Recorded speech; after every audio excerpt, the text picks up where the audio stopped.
Hola amigos, bienvenidos. Continuamos con este podcast de Inverso. Qué gusto, qué placer que juntos podamos estudiar la Biblia a través de esta guía de estudio. Hemos hablado de la importancia de lo que nos presenta Apocalipsis con relación a adorar a Dios, a darle gloria y honra, a temerle. Hoy vamos a ver un tema que es muy importante, que posiblemente quizás será un poco controversial, pero que es claro y se presenta en la Biblia, ¿verdad, Jonathan? Así es. Imposible tapar el sol con un dedo. Así es. Así que nos vamos a centrar en una ciudad llamada Confusión. ¿De qué nos está hablando acá?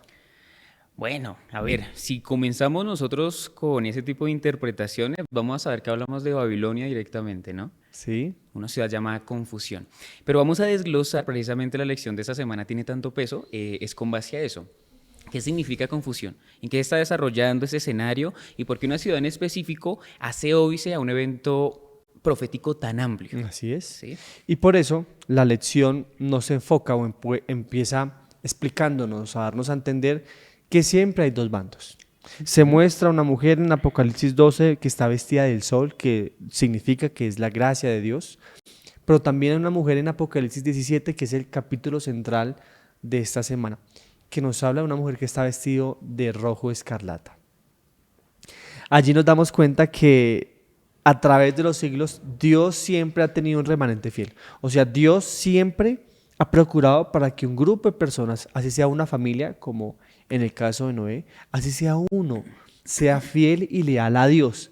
A través de la historia de la humanidad siempre ha habido un grupo que permanece fiel. Y así como ese pueblo está tan determinado para el tiempo del fin, Satanás también sabe a quién atacar. Así Y así es. como está determinado para salvación, también lo está para los ataques de Satanás. Son más susceptibles por eso, de hecho. La identificación del pueblo remanente es más susceptible, al ser el remanente, por los ataques de Satanás, van a ser mucho más individualizables.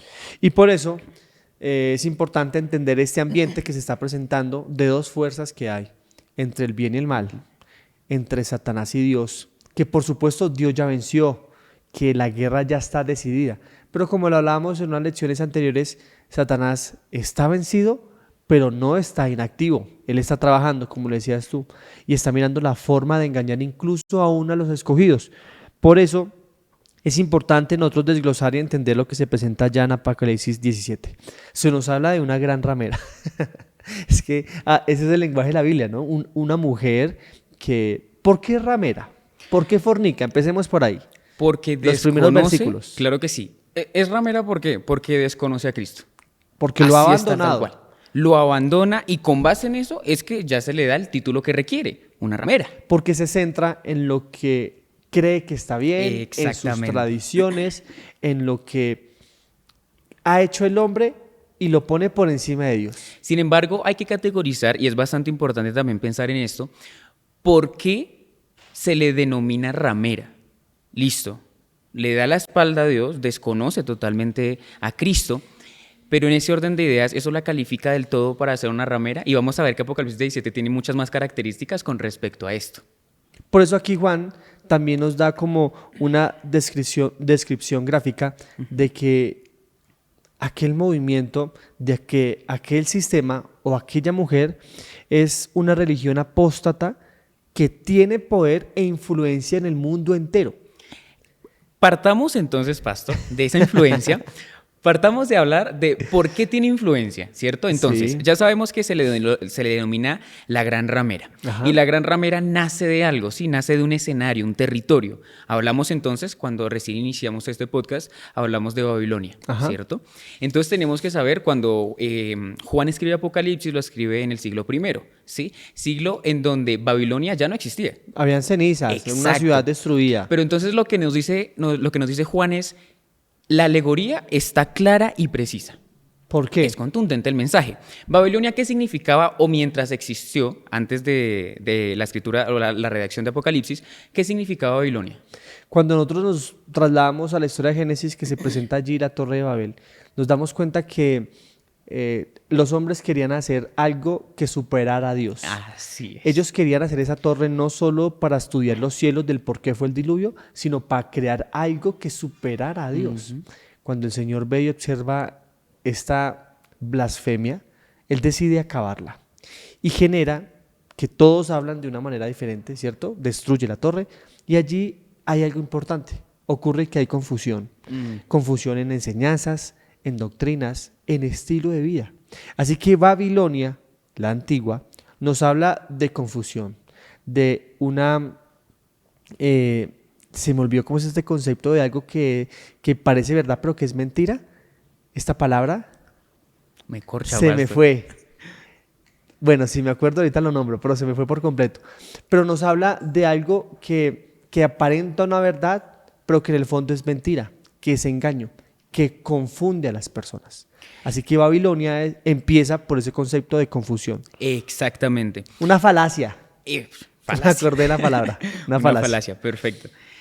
Y precisamente con base en esas falacias, precisamente con base en esa historia de la Babilonia antigua, es que llega la visión, ¿sí? Es que llega este evento profético y lo que se dice es, para más adelante va a haber una Babilonia espiritual.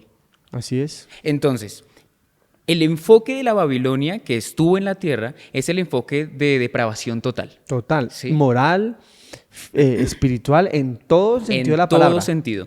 Entonces luego nos dice, y por eso es que hace la alegoría Juan, en este punto ya no existía nada de Babilonia, según nosotros pudiésemos entender que ya lo abominable de Babilonia había pasado, pero esto era únicamente el comienzo, ¿sí? Y todo el mensaje de Apocalipsis 17 es lo que nos explica. ¿Qué significa esa confusión? ¿De dónde nace esa confusión? ¿Y por qué precisamente la Torre de Babel estaba construida en donde estaba Babilonia? Ajá. Porque ese es el punto. En lo que es hoy Irak, ¿no? Exactamente. Y también nos damos cuenta, como dice en capítulo 17, en el versículo 2, que aquella mujer, ¿cierto? Había fornicado con los reyes de la tierra y con los moradores y los había llenado de su embriaguez.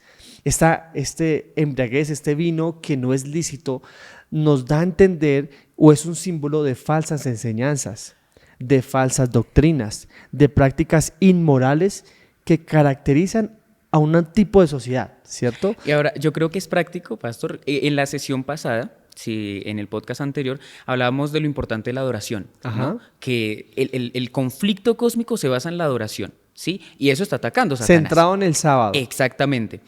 Sin embargo, aquí es bastante peculiar porque cuando se habla de el vino, se ha emborrachado con el vino de su prostitución, nosotros tenemos una alegoría bastante bonita con respecto a qué representa el vino, Ajá. bíblicamente, que es una enseñanza que está en Mateo. Así es. ¿Sí? Entonces, ¿qué es lo que hace Satanás? Lo santo lo profana. Así es, todo. Y entonces, todas las figuras santas que nos está trayendo la Biblia, lo que él coge, no, eso no significa eso. El vino, ¿cuándo significa la sangre de Cristo? No, señor. El vino significa todo lo abominable que hace mi pueblo. ¿Sí? Hablando de Satanás. Y es importante entonces interpretar Apocalipsis 17:2 porque nos dice los reyes del mundo se han entregado a la prostitución con ella. Y entonces está hablando de una mujer en específico que se prostituye con muchos reyes. Tenemos que ver la interpretación. ¿Quiénes son estos reyes? No es literal. Exacto. Son poderes que están en la tierra que tienen una influencia. ¿Y poderes de qué tipo, pastor? Político y religioso. Político, perfecto. Y religioso. Por eso, cuando también dice, nos habla de fornicación, nos está hablando de una unión que es ilícita entre un sistema eclesiástico religioso y un sistema político. Y ese tipo de vínculos nunca fueron bien vistos por Dios. No, y por eso, incluso los faraones o los emperadores grandes, incluso Nabucodonosor, el mismo Nabucodonosor, presentaba una figura de el máximo rango religioso, el sacerdote más grande o incluso la voz de Dios, como también representaba la fuerza política del Estado. Esa fornicación se volverá a presentar en los últimos días, que fue lo que ya ocurrió en el pasado. Así es. El poder eclesiástico tiene tanto poder Sí. y tiene tanto alcance que nos debería preocupar hoy más que nunca el hecho de estar siendo nosotros ese pueblo elegido, ese pueblo separado, que incluso puede caer. Y por eso, allí es que este tipo de unión ilícita, ¿cierto?, hace que muy pronto impondrá decretos, impondrá leyes que les beneficien a ellos, pero que dañen a la iglesia verdadera o al pueblo de Dios. Así que el propósito de esta unión, como tú le decías al principio, es Satanás tratar de atacar al pueblo del Señor, a quienes se han mantenido fieles. y que el engaño va a ser tan fuerte y tan grande que muchos de nosotros quizás posiblemente vamos a sucumbir. Pero no todo está perdido, ¿no? No todo está perdido. Bueno, tenemos una De esperanza hecho, no, grandísima. nada está perdido. Ujú. Nada está perdido. Pero muy bien, entonces ya descubrimos quién es la mujer. La mujer es Babilonia, Así es. es un sistema eclesiástico con un sistema que se une a nivel político. Una alianza que representa lo malo, lo inmoral, lo que no sigue a Dios, que siguen sus propias enseñanzas, sus propias doctrinas, que quieren hacer lo que ellos impongan por encima de lo que Dios estableció. Ahora es importante entender la mujer, ¿cierto? O esta ramera como se presenta allá, es Babilonia. ¿Qué es Babilonia? Ya sabemos que es confusión. Sí. ¿Qué más es Babilonia? Depravación total. ¿Qué nos presenta allí la lección? ¿Qué más nos dice? La Babilonia práctica, o sea, la Babilonia histórica que conocemos nosotros, son escenarios de depravación, son escenarios de muerte espiritual, escenarios en donde se sucumbe ante los planes de Satanás, la esperanza se deja en medio, y es por eso que la historia de Daniel es muy bonita, Ajá. ¿sí? Porque aquí creo que muchos lo hemos escuchado de la misma forma, y es, Daniel estuvo en Babilonia, pero Babilonia nunca estuvo en Daniel, Ajá. ¿sí? Eso es lo que nosotros tendríamos que empezar para el Sí. tiempo del fin. Tenemos la Babilonia física y tenemos la Babilonia espiritual. Interesante pensar, pastor, que para los tiempos del fin habrán alianzas político-religiosas que, trayendo a colación o teniendo como premisa general, van a tener ese ímpetu de la Babilonia terrenal. Entonces, ¿qué es la Babilonia espiritual? La lección nos habla de un sistema religioso basado en enseñanzas humanas. Ujú. Es decir, la tradición prima por lo revelado por Dios. Así es. ¿Cierto? Que se establecen ideas, se establecen leyes, tradiciones por encima de lo que ya está revelado en su santa palabra, de cómo el hombre debe vivir en armonía con Dios y con sus semejantes. Así que esta Babilonia, que es literal, que vimos, ¿cierto? Sí. Que en la Torre de Babel, Nabucodonosor y demás. Ahora todo lo que sucedía en ese momento, que hacían las cosas que eran contrarias a lo que Dios había propuesto, esa Babilonia espiritual cumple como ese mismo papel o propósito en los días del tiempo del fin. Claro que sí, porque precisamente la Babilonia espiritual son enseñanzas que la base no es bíblica. O sea, es una religión hecha por el hombre. Por el hombre. Entonces, la religión, al no tener la base bíblica, que de hecho se identifica al cristianismo protestante, Ajá. que es lo que identifica Apocalipsis de ahí en adelante,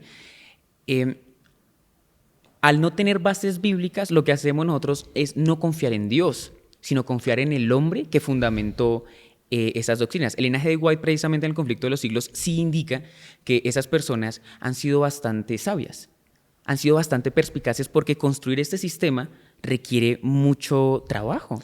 Y Pero, para que ¿sabes? nosotros confiemos en eso, o sea, para que las personas puedan caer en ese tipo de engaños, es que Satanás trabaja de una forma impresionante. Así es que Satanás es el que está detrás de todo, Ujú. porque para montar un sistema que perdure con el tiempo, Así es. se necesita años, siglos.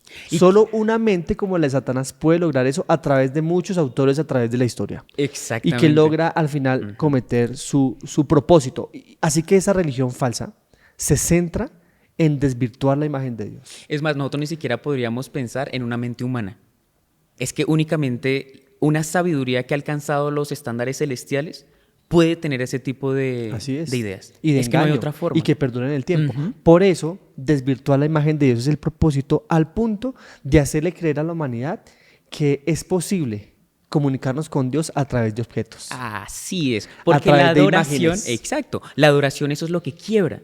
El problema del gran conflicto, en lo que versa esto, en lo que se centra, es ese tipo de adoración en la que Satanás está diciendo, usted está pensando que está adorando a Dios, pero no lo está adorando, me está adorando a mí. Así es. Entonces, claro, él, al fortalecer ese sistema, nos hace pensar a nosotros que nos estamos acercando a Dios, cuando en realidad no nos estamos acercando a Dios. Y es por eso imprescindible, como lo hizo Salomón en su momento, pedirle sabiduría a Dios.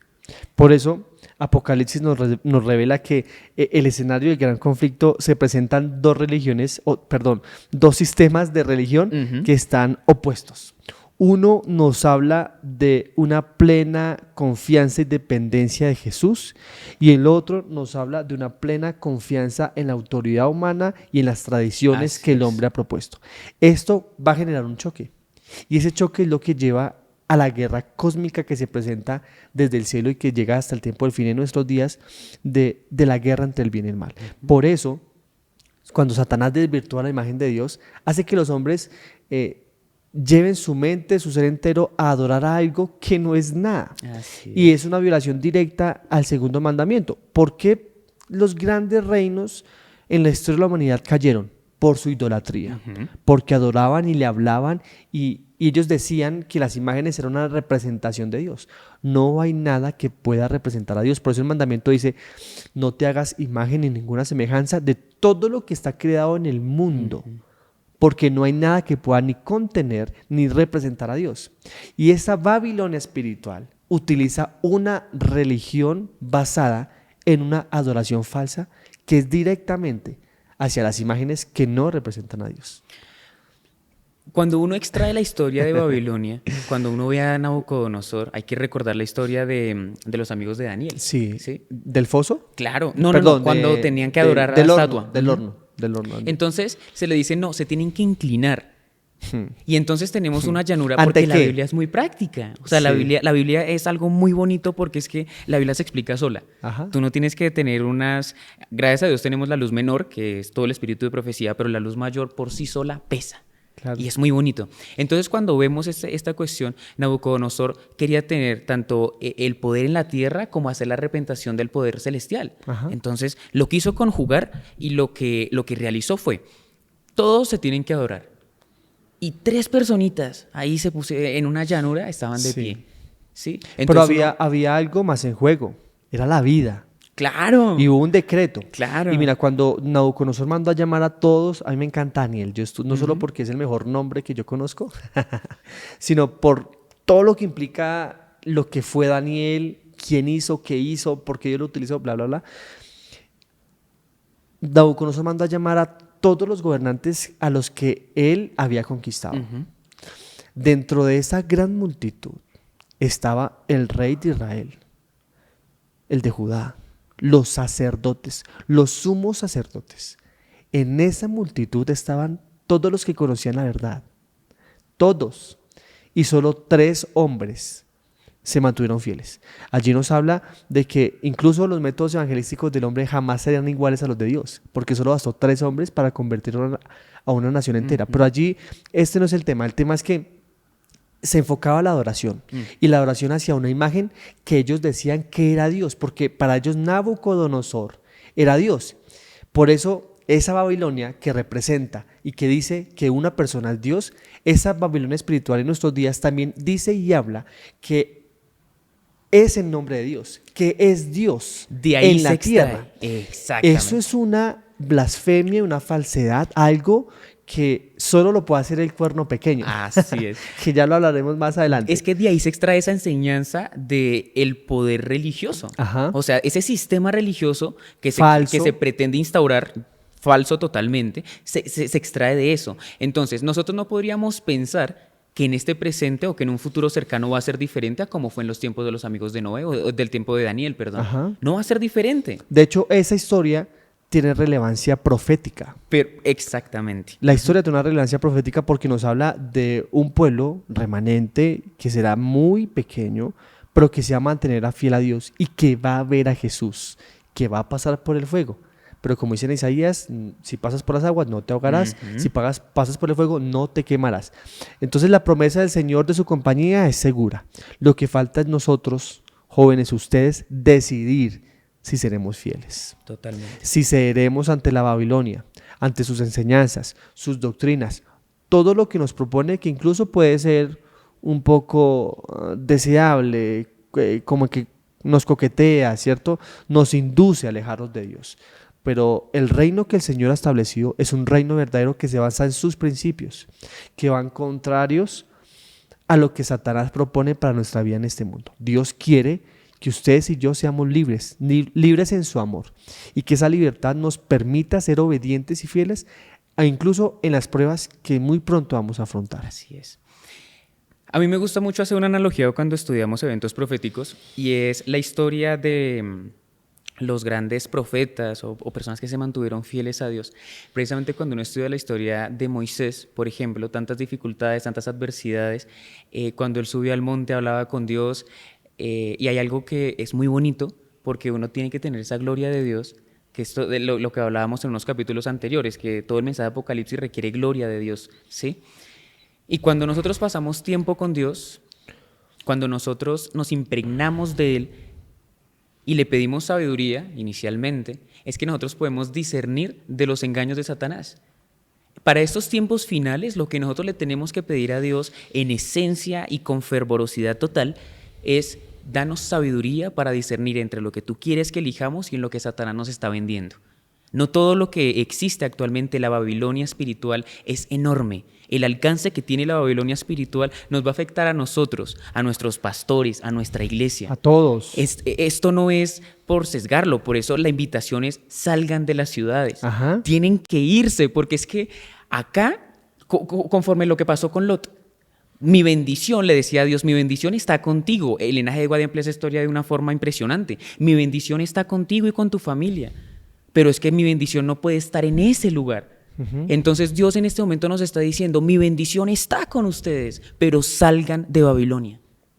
Por eso se nos presenta y Juan explica detalladamente qué es Babilonia, para que entendiendo lo que es, lo que significa, y que esa Babilonia en nuestros tiempos presentes, que es una Babilonia espiritual, que es un sistema de Estado, iglesia, política, religión, unidos, blasfemando el nombre de Dios, en ese momento, como tú dices, debemos salir. Quizás no ya.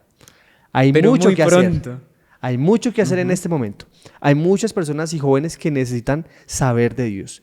Cuando nosotros culminemos nuestra tarea, en ese momento saldremos a hacerla en otras partes. Así es. Porque es que el concepto de salir de Babilonia no es simplemente irnos al monte y esperar, no, es irnos a otras partes lejanas a seguir predicando de que Cristo viene pronto y que muy pronto se terminará el tiempo de gracia. Así es. Así que el llamado es claro y contundente: salir de Babilonia. Incluso, tú lo decías, Daniel estaba en Babilonia, pero Babilonia no estaba en su corazón.